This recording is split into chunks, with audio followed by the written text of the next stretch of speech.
बिस्मिल्लाहिर्रहमानिर्रहीम।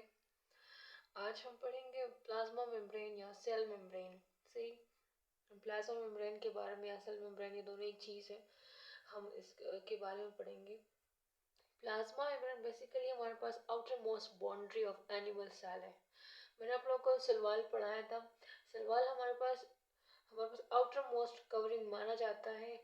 जो जब किसी सेल में वो होता है तो वो आउटर मोस्ट होता है, लेकिन हमारे पास यूकेरियोटिक सेल्स जो होते हैं, एनिमल्स के जो सेल्स हैं, उसमें सेल वॉल नहीं होता, उसमें प्लाज्मा मेम्ब्रेन या सेल मेम्ब्रेन होता है।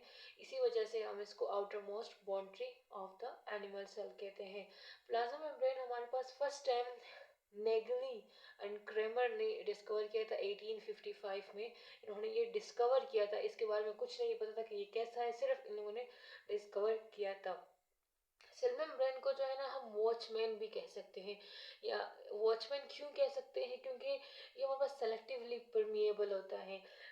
ये उन चीज़ों अपने एक चीज़ों को देखता है कि सेल के लिए क्या क्या ज़रूरी है, उन्हीं चीज़ों को एंटर होने देता है, उन्हीं फूड को एंटर होने देता है, उन्हीं मॉलिक्यूल्स को, जितना ग्लूकोज इसको रिक्वायर्ड होता है उतना ग्लूकोज ये अपने अंदर ले लेता है। सो इस वजह से इसको वॉचमैन कहा जाता है। सही है, क्योंकि ये हमारे पास सेलेक्टिवली परमिएबल है। मोस्ट अबंडेंट जो चीज़ जो हमारे पास सेल मेम्ब्रेन में देखी गई है वो है प्रोटीन, जो 60 to 80% प्लाज्मा मेम्ब्रेन में प्रेजेंट है। सही, हमारे पास जो सेल मेम्ब्रेन में सबसे ज़्यादा मास हमारे पास प्रोटीन ने कवर किया। ये तो ऑब्वियसली बात है कि जो मोस्ट अबंडेंट होगा तो ज़्यादा मास भी उसी ने कवर किया होगा, तो प्रोटीन का ज़्यादा मास है क्योंकि उसकी परसेंटेज बहुत ज़्यादा है, इसमें 60 to 80% है। जो सबसे लीस्ट अबंडेंट है वो हमारे पास कार्बोहाइड्रेट्स है, जो 2 to 10% प्रेजेंट है, और वो भी हमारे पास कंजुगेटेड फॉर्म में प्रेजेंट होते हैं। कंजुगेटेड फॉर्म का मतलब ये कि किसी और चीज़ के साथ वो कंबाइन होंगे, लेकिन लिपिड के साथ होंगे या फिर किसी और चीज़ के साथ, प्रोटीन्स के साथ होंगे, ग्लाइकोप्रोटीन बनाएंगे या ग्लाइकोलिपिड बनाएंगे। हमारे पास most surface area and volume cover by lipids. हमारे पास जो सरफेस एरिया हम देखते हैं कि जो हमारे पास प्लाज्मा मेम्ब्रेन है, फॉस्फोलिपिड उसका ऊपर कवरिंग फॉस्फोलिपिड होता है, वो लिपिड्स है, तो सबसे ज़्यादा सरफेस एरिया और वॉल्यूम जो है वो लिपिड्स ने कवर किया है। मास जो है वो प्रोटीन का ज़्यादा है, लेकिन सरफेस एरिया और वॉल्यूम जो है वो लिपिड्स का ज़्यादा है, और ये हमारे पास 20 to 40% प्रेजेंट होता है सेल मेम्ब्रेन में। अच्छा, जो basic structure made by phospholipid, जो सेल मेम्ब्रेन का जो बेसिक स्ट्रक्चर हमारे पास बना है, लाइक वो हमारे पास फॉस्फोलिपिड्स हैं। लिपिड्स हमने पढ़ा कि सरफेस एरिया ज़्यादा है, लेकिन लिपिड्स में फिर फॉस्फोलिपिड्स ज़्यादा हैं। सही है, कोलेस्ट्रॉल भी प्रेजेंट है, लेकिन फॉस्फोलिपिड्स जो है हमारे पास बेसिक स्ट्रक्चर बनाते हैं। सही, हमारे पास प्लाज्मा मेम्ब्रेन जो सेल मेम्ब्रेन है उसका डायमीटर 7 नैनोमीटर है। सही, ये अगर हम सेल मेम्ब्रेन के पार्ट्स कर ले तो हम उनके पार्ट्स को माइक्रोसोम्स कहते हैं। ये एमसीक्यूज याद कर लें कि सेल मेम्ब्रेन के जो पार्ट्स हैं हम उसको माइक्रोसोम्स कहते हैं। हमारे पास एक बात आती है कि सेल मेम्ब्रेन जो है वो हमारे पास एम्फीपैथिक है। एम्फीपैथिक का क्या मतलब है कि ये पोलर भी है और नॉन पोलर भी है। कैसे पोलर और नॉन पोलर है, हम ये भी आगे पढ़ेंगे कि पोलर और नॉन पोलर कैसे है, लेकिन इसको एम्फीथेटिक का वर्ड भी दिया गया है कि सेल मेम्ब्रेन हमारे पास एम्फीथेटिक है। हमारे पास दो वर्ड्स और आते हैं, मैंने कहा कि आप लोग को बता दूं। एम्फीबॉलिक, एम्फीबॉलिक उसे कहते हैं जिसमें कैटाबॉलिक और एनाबॉलिक। एम्फीबॉलिक अगर एक सेल हम कहें कि ये एम्फीबॉलिक सेल है, इट्स मीन कि उसमें कैटाबॉलिक और एनाबॉलिक प्रोसेस दोनों होंगे, तो उसको हम एम्फीबॉलिक कहेंगे। और एम्फोटेरिक का तो आप लोग को पता ही होगा कि एम्फोटेरिक हमारे पास वो मॉलिक्यूल या वो चीज़ जो एसिडिक नेचर भी रखती है और बेसिक नेचर भी रखती है। जैसे वाटर है हमारे पास एसिडिक नेचर भी रखता है, बेसिक रखता है, और वैसे ही हमारे पास वो न्यूट्रल होता है। अगर तो ऐसे ही हमारे पास वाटर जो है वो एम्फोटेरिक है। इस तरह एम्फोटेरिक जो एसिड भी और बेस भी हो। अभी मैंने यहाँ पे बता दिया कि इन्होंने तो सिर्फ प्लाज्मा मेम्ब्रेन को डिस्कवर किया था। प्लाज्मा मेम्ब्रेन के स्ट्रक्चर के बारे में बहुत ज़्यादा फिर डिस्कवरीज होने लगी, लेकिन जो हमारे पास सबसे फेमस है और जो सबसे मोस्ट एक्सेप्टेबल मॉडल था वो हमारे पास फ्लूइड मोज़ेक मॉडल था, जो सिंगर एंड निकोलसन ने हमारे पास दिया था 1972 में। उन्होंने हमें बताया था कि जो सेल मेम्ब्रेन है वो हमारे पास लिपिड्स का सी ऑफ लिपिड्स है, जिसमें प्रोटीन्स हमारे पास फ्लोट करते हैं। कैसे? लाइक हमारे पास ये दो लेयर्स है, से ये सी ऑफ लिपिड्स है, ये सारे लिपिड्स है, और इसमें जो है ना हमारे पास प्रोटीन्स एम्बेडेड है, प्रोटीन इसमें फ्लोट कर रहे हैं। तो हमारे पास कहा गया कि the membrane is like a sea of lipid and which proteins are floated. और प्रोटीन किस फॉर्म में होंगे? प्रोटीन्स जो है वो हमारे पास ग्लोबुलर फॉर्म में, ग्लोब्स की फॉर्म में प्रेजेंट होंगे। फिर इसके दो टाइप्स आते हैं, इंट्रांसिक और एक्सट्रिंसिक, वो भी पढ़ते हैं कि वो कैसे। अभी इसका थोड़ा सा फ्लूइड मोज़ेक जो मॉडल है उसका थोड़ा सा शेप डायग्रामेटिकली हम बताते हैं कि कैसे ये अभी मैंने आप लोग को बताया कि फॉस्फोलिपिड, ये जो हमारे पास है ये फॉस्फोलिपिड है, सही है, लिपिड्स है।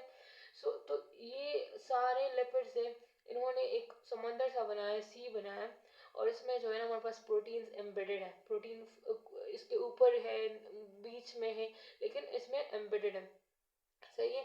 जो बीच में प्रोटीन्स है उसको हम इंट्रिंसिक, ये हमारे पास प्रोटीन्स है, ये हमारे पास प्रोटीन्स है इंट्रिंसिक या इंटेग्रल प्रोटीन्स हम इसको कहते हैं, इसको परमिएजेस भी कहते हैं, वो हम आगे अभी आगे पढ़ेंगे इसके फंक्शन में। इंटेग्रल और इंट्रिंसिक प्रोटीन्स इसको कहा जाता है। और जो ऊपर सरफेस पे होते हैं तो इसको एक्सट्रिंसिक प्रोटीन्स कहते हैं या पेरिफेरल प्रोटीन्स कहते हैं। जो सरफेस, ये आउटसाइड भी हो सकते हैं, इनसाइड भी हो सकते हैं, सही। ये बिल्कुल एक लेयर, ये लेयर होती है ना, सेल मेम्ब्रेन लेयर है, सो इसके ऊपर भी प्रोटीन्स होते हैं, इनसाइड भी प्रोटीन्स। प्रोटीन्स जो है फिर अभी आगे फंक्शन पढ़ेंगे इसका कि ये कैसे फूड मॉलिक्यूल एंटर करते हैं और आउटसाइड लेके जाते हैं, कैसे ये एज अ वॉचमैन काम करते हैं। एक्सट्रिंसिक प्रोटीन इसको कहा जाता है। अभी हमने पढ़ा कि कार्बोहाइड्रेट्स भी प्रेजेंट है, लेकिन बहुत ट्रेस अमाउंट में प्रेजेंट है, बहुत कम अमाउंट में प्रेजेंट है, लीस्ट अबंडेंट है। सो कार्बोहाइड्रेट देखिए हमारे पास यहाँ पे लिपिड्स के साथ कंबाइन हुई, ये हमारे पास कार्बोहाइड्रेट की चेन है, सही। ये लिपिड के साथ कंबाइन होगी, जब ये लिपिड के साथ कंबाइन होगी तो हम इसको ग्लाइकोप्रोटीन्स कहते हैं, सही है। और जब हमारे पास कार्बोहाइड्रेट्स प्रोटीन के साथ कंबाइन होंगे तो हम उसको ग्लाइकोप्रोटीन्स कहते हैं। ये हमारे पास फॉस्फोलिपिड है, बहुत ज़्यादा फॉस्फोलिपिड कंबाइन होके हमारे पास यही सेल मेम्ब्रेन बनाते हैं। फिर फॉस्फोलिपिड के दो पार्ट्स है, टेल है और हेड है, अभी आगे डिस्कस करेंगे कि टेल और हेड कैसे और क्या क्या है, क्या क्या काम करते, किस चीज़ से बने, सही है। अभी आते हैं कि रोल ऑफ प्रोटीन, जो इस स्ट्रक्चर में ये प्रोटीन्स है, इनका क्या फंक्शन है, क्या काम करते हैं, सही है। सो हमारे पास बेसिकली इसके दो टाइप्स है, अभी मैंने पढ़ा कि इंट्रांसिक एंड एक्सट्रिंसिक। इंट्रांसिक जो इसके अंदर एम्बेडेड है, एक्सट्रिंसिक वो जो इसके बाहर इस पे लगे हुए हैं, तो हमारे पास एक्सट्रिंसिक है। एक्सट्रिंसिक क्या काम करते हैं? हमारे पास चैनल्स बनाते हैं, रिसेप्टर्स एज अ रिसेप्टर काम करते हैं, कैरियर्स बनाते हैं, चैनल्स और रिसेप्टर्स कैरियर पे इससे डिफरेंट इससे फूड पास होता है, ग्लूकोज पास होता है, वाटर पास होता है। सो ये as a act as a channel बनाते हैं, रिसेप्टर बनाते हैं, कैरियर्स एज अ कैरियर काम करते हैं, सही है। रिसेप्टर का कैसे काम करते हैं कि बाहर से एक रिसेप्टर आया कि अपने सेल में अंदर ये चेंजेस लेके आए, बाहर का एनवायरनमेंट ऐसा है, तो ये अपने अंदर चेंजेस सेल को ये रिसेप्टर स्टिमुलस मिल जाता है कि हाँ भाई बाहर जो है बहुत ज़्यादा मतलब शॉर्टेज ऑफ वाटर है या फिर ये वो। सो ये उनको रिसेप्टर पास करता है कि बाहर क्या हो रहा है, और अंदर ऐसे रिसेप्टर काम करते हैं, सही। हमारे पास इंट्रिंसिक प्रोटीन्स है, इसको हम इंटेग्रल प्रोटीन भी कहते हैं, और परमिएजेस। हमारे पास इंटेग्रल प्रोटीन, हमारे पास परमिएजेस है, ये तीनों एक ही चीज़ है, सही है। ये क्या करते हैं? रेगुलर डिफ्यूजन, सही है, osmosis, active transport of ionic material, सही। यहाँ पे क्या मतलब हुआ कि active transport of ionic material, हम आगे पढ़ेंगे कि जो हमारे पास ये सेल मेम्ब्रेन है, स्ट्रिक्टली इनहेबिटेड है आयोनिक मटेरियल के लिए। सो इसके लिए हम एक्टिव ट्रांसपोर्ट करते हैं। एक्टिव ट्रांसपोर्ट कौन करता है? इंट्रिंसिक प्रोटीन करते हैं। एक्टिव ट्रांसपोर्ट में क्या होता है? They use the ATP to enter the ionic material, क्योंकि हमारे पास जो सेल मेम्ब्रेन होता है वो तो स्ट्रिक्टली इनहेबिटेड हो उसको अंदर नहीं आने देगा, इसी वजह से इसके लिए एटीपी रिक्वायर्ड होती है। अच्छा, इंट्रानल प्रोटीन ऑस्मोसिस में भी अपना ऑस्मोसिस करता है और डिफ्यूजन का फंक्शन जो है वो रेगुलेट करता है।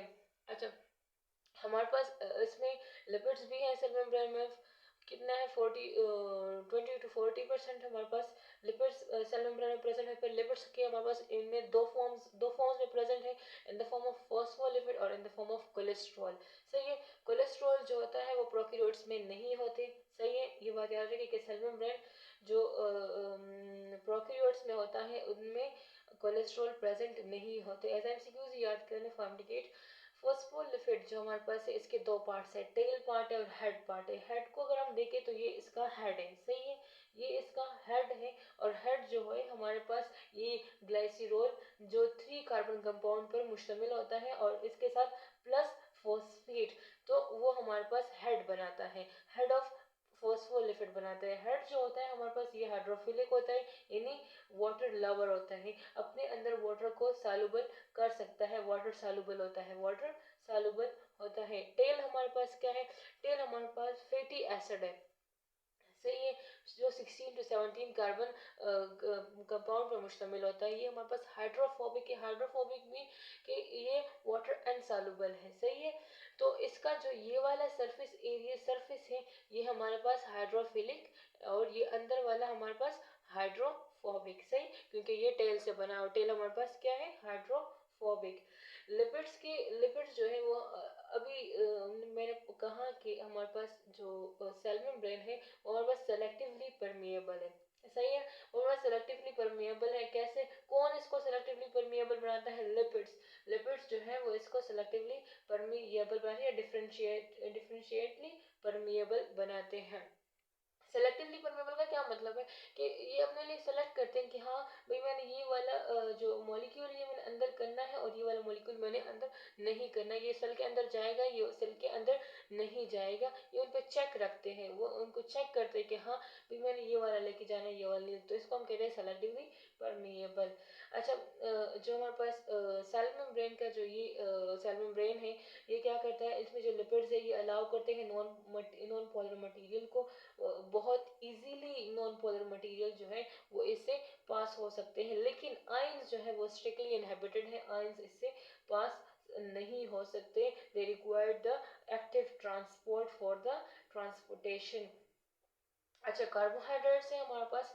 कार्बोहाइड्रेट्स हमेशा याद रखिए कि कार्बोहाइड्रेट्स हमेशा कंजुगेटेड फॉर्म में होंगे, ये कभी भी अपने इन द फॉर्म ऑफ कार्बोहाइड्रेट्स ये हमेशा always in conjugated form, always in attach form होंगे, ये फ्रीली हमारे पास नहीं, ऑलवेज इन अटैच फॉर्म होंगे। सही है, present and outer part of the cell membrane ये हमेशा इस वाले साइड पे होंगे, इनसाइड नहीं होंगे। ये बात याद रखिए कि जो कार्बोहाइड्रेट्स होंगे वो इस यहाँ पे आउट इनर साइड पे कभी भी प्रेजेंट नहीं होंगे, वो हमेशा आउटसाइड प्रेजेंट होंगे।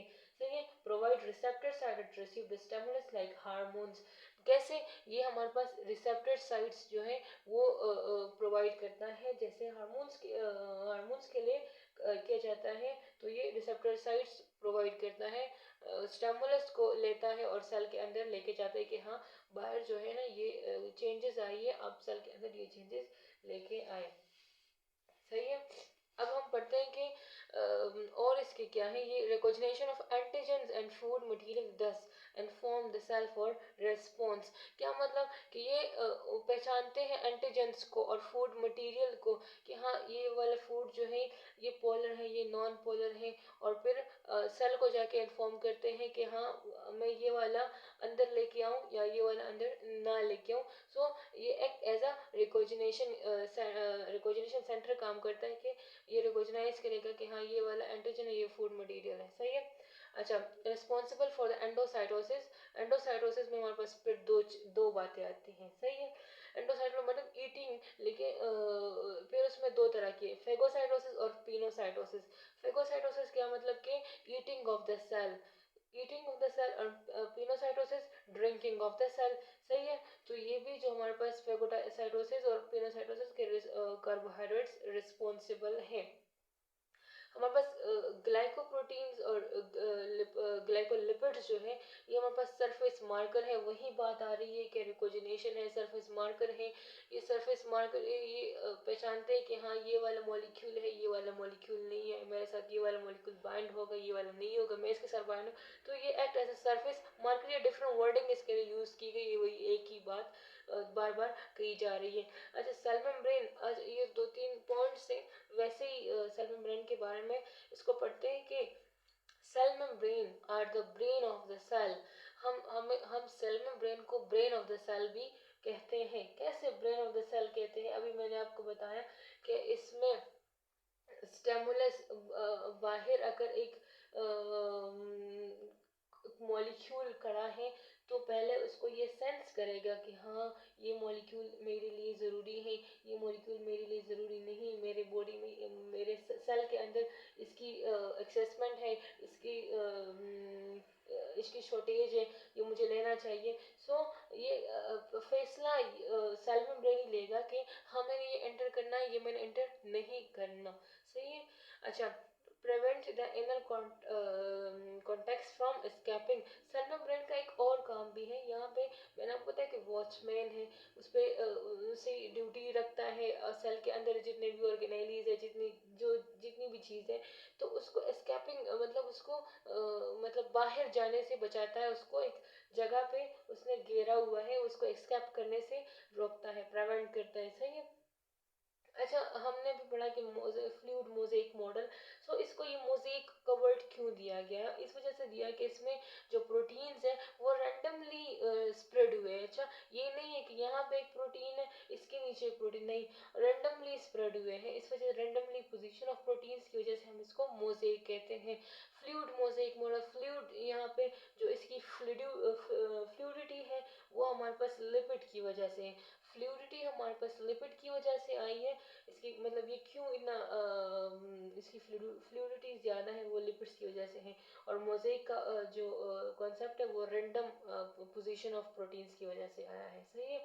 यहाँ पे हमने ऐसे ही शॉर्ट ब्रीफ सा वो दिया है कि कैसे एक मॉलिक्यूल जो है किस फॉर्म में अंदर आता है और कौन से प्रोटीन्स उसके लिए रिक्वायर्ड होते हैं और किस वे से आते हैं। सो जो हमारे पास कार्बन डाइऑक्साइड और ऑक्सीजन होता है, सही है, तो वो हमारे पास थ्रू सिंपल डिफ्यूजन वो डिफ्यूज होके सेल के अंदर चला जाता है। हमारे सेल के लिए कार्बन डाइऑक्साइड और ऑक्सीजन जो है ये दोनों ऑक्सीजन जो है वो ज़रूरी है, कार्बन डाइऑक्साइड हम बाहर वो जाता है। सो ये जो दोनों मॉलिक्यूल्स है, दोनों कंपाउंड्स है, ये हमारे पास क्या है, ये थ्रू सिंपल डिफ्यूजन एंटर होते हैं और बाहर जाते हैं। और ये होता ही रहता है, इस पर कोई पाबंदी नहीं है। बस चाहिए तो ले ले, चाहिए तो नहीं ले ले। ज़्यादा है कार्बन डाइऑक्साइड तो दे दे ब्लड को कि लंग्स की तरफ चला जाए, लंग्स से फिर हम उसको बाहर कर ले। अब बात आती है लिपिड्स की। लिपिड्स तो मैंने आपको बता दिया कि लिपिड्स हमारे पास नॉन पोलर है। और ये जो हमारे पास जो सेल मेम्ब्रेन है ये हमारे पास नॉन पोलर है, तो ये लिपिड्स को इजीली पास कर देता है, क्योंकि नॉन पोलर तो इजीली पास कर लेता है। ये हमारे पास चैनल्स प्रोटीन्स हैं। अभी मैंने बताया कि हमारे पास प्रोटीन्स जो इंट्रिंसिक प्रोटीन्स है उसमें चैनल प्रोटीन्स और कैरियर प्रोटीन्स वो बनाते in the form of channels और in the form of carriers है। सही है। तो अभी चैनल प्रोटीन्स जो है वो H2O के लिए काम आएंगे। कैसे काम आएंगे H2O के लिए? ये हमारे पास ये जो पोर्स है हम इसको एक्वापोरिन भी कहते हैं। थ्रू ऑस्मोसिस वाटर जो है इन पोर्स से पास होके सेल में चला जाता है। सही है। इसको हम एक्वापोरिन इस वजह से कहते हैं क्योंकि एक्वा हमारे पास वाटर से निकला, पोरिन पोर से, तो इसको हम एक्वापोरिन भी कहते हैं। अब यहाँ पे हमारे पास कैरियर प्रोटीन आ जाते हैं। सही है। अब मैंने आपको बताया कि अमाइनो एसिड और ग्लूकोज ये भी तो सेल को रिक्वायर्ड होगा। सेल ने भी तो ग्रो करना है, सेल को फूड भी चाहिए होगा, सेल को एनर्जी भी चाहिए होगी। सो अमाइनो एसिड और ग्लूकोज जो है वो हमारे पास थ्रू कैरियर प्रोटीन के रास्ते से पास होंगे। और किस फैसिलिटी थ्रू फैसिलिटेटेड डिफ्यूजन हमारे पास अमाइनो एसिड और ग्लूकोज एंटर होंगे सेल में। सही है। अब बात आती है आइंस की। आइंस तो मैंने बता दिया कि जो आइंस है वो हमारे पास आएंगे, लेकिन वो स्ट्रिक्टली इनहिबिटेड है। सेल मेम्ब्रेन इसके लिए स्ट्रिक्टली इनहिबिटेड है। सो थ्रू ये पंप्स आएंगे, पंप पंप और थ्रू पंप आएंगे और एक्टिव ट्रांसपोर्ट की मदद से आएंगे, क्योंकि एक्टिव ट्रांसपोर्ट में हमारे पास एटीपी रिक्वायर्ड होगी। इसी वजह से ये बाहर और अंदर जब मूव करेंगे so they require the ATP. Thank you so much, all the best.